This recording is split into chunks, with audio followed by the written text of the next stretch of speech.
Welcome to Hardcore Garage. Today, I just wanted to tell you a little bit about garage doors and basically two different types of spring systems that I see on a daily.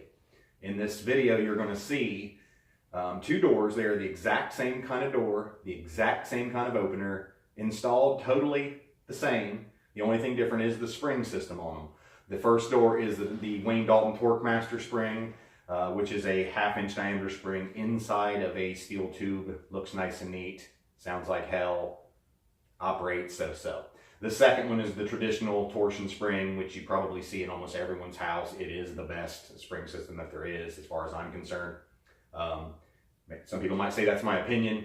You can obviously hear the difference in the two spring systems in the video. So anyway, you can listen, make your own decisions.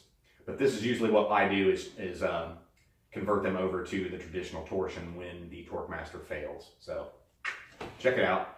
Thanks for watching Hardcore. Keep on trucking.